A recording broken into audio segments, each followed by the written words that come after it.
নমস্কার বন্ধুরা, আমার চ্যানেলে আরও একটা নতুন পর্ব দেখার জন্য সবাইকে ওয়েলকাম জানাচ্ছি। আগের দিনে যে ছাতুর কচুরিটা বানিয়েছিলাম তারই জুটি বাদ দিয়ে আজকে নিয়ে চলে এসেছি নারকোলি আলুর দম। এটা শুধুমাত্র ছাতুর কচুরি নয়, লুচি, পরোটা, পোলাও, ফ্রায়েড রাইস, বিভিন্ন খাবারে সাইড ডিশ হিসাবেও কিন্তু ব্যবহার করতে পারবেন। চলুন তাহলে রান্নাটা শুরু করি। তার জন্য একটা সসপ্যান নিয়ে ওতে পর্যাপ্ত পরিমাণে জল দিয়ে তার মধ্যে দিয়েছি 300 গ্রাম ছোট আলু আর দিয়ে দিলাম 1 চা চামচ নুন দিয়ে খুব ভালো করে মিশিয়ে নিয়ে আলুটাকে সেদ্ধ হওয়ার জন্য বসিয়ে দেব। যতক্ষণে আলুটা সেদ্ধ হচ্ছে ততক্ষণে আমরা একটা মশলার পেস্ট বানিয়ে নেব। তার জন্য একটা বাটির মধ্যে নিয়ে নিলাম 5টা পাকা লঙ্কা, 1 ইঞ্চি মাপের আদার টুকরো, 1 টেবিল চামচ কিশমিশ আর 1 টেবিল চামচ নিয়ে নেব চার মগজ দিয়ে খুব ভালো করে বেটে নিয়ে একটা মিশ্রণ বানিয়ে নেব। মশলাটা রেডি করতে করতে এদিকে কিন্তু আলুটাও পুরোপুরি বয়েল হয়ে গিয়েছে। আর এখানে আপনারা যদি চান তাহলে কিন্তু বড় আলুকেও টুকরো করে ব্যবহার করে নিতে পারেন।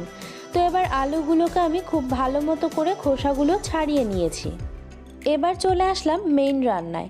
তার জন্য এখানে আমি একটা কড়াই বসিয়ে দিয়েছি, ওতে দিয়ে দিলাম 2 টেবিল চামচ সাদা তেল।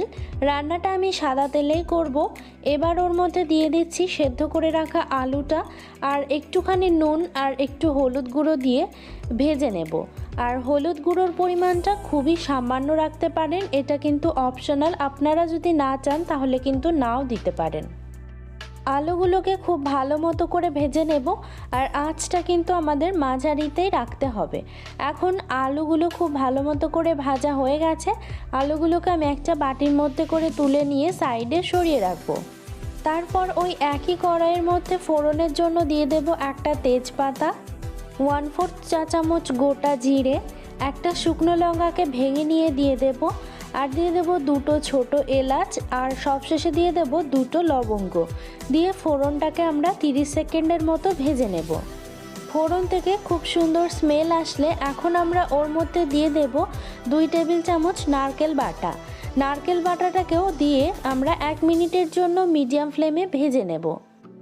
তো 1 মিনিট পর আমরা এখন দিয়ে দেব ওর মধ্যে তৈরি করে রাখা মশলার মিশ্রণটা। মশলার বাটিটা ধুয়েও সামান্য একটুখানি জল দিয়ে দেব যাতে করে মশলাটা পুড়ে না যায়।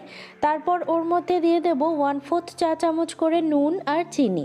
আপনারা চাইলে নুনটা এখানে বাড়িয়ে বা কমিয়েও নিতে পারেন। এখন আমরা মশলাটাকে কষিয়ে নেব যতক্ষণ না পর্যন্ত মশলা থেকে তেল ছাড়ছে।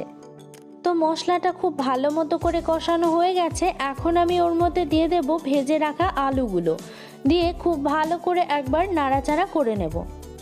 এই আলুর দমটাতে কিন্তু মিষ্টির ধাঁচটা একটু বেশিই থাকবে। আপনারা কিন্তু এটা নিরামিষ দিনে অনায়াসেই বানিয়ে নিতে পারেন। তো আলুগুলোকে মশলার সাথে খুব ভালো মতো করে কষানো হয়ে গেছে। এখন আমি ওর মধ্যে দিয়ে দেব 1 কাপ মতো নারকেলের দুধ। নারকেল দুধটা দিয়েও খুব ভালো করে একবার মিশিয়ে নেব, নিয়ে ফুটতে বসিয়ে দেব 2 মিনিটের জন্য। আঁচটা কিন্তু মিডিয়ামেই রাখতে হবে। তো কেমন লাগলো অবশ্যই জানাবেন আজকের রেসিপিটা। আর সবশেষে একটুখানি দিয়ে দেব 1/4 চা চামচ গরম মশলার গুঁড়ো, যেটা ছাড়া নিরামিষ রান্না একেবারেই অসম্পূর্ণ।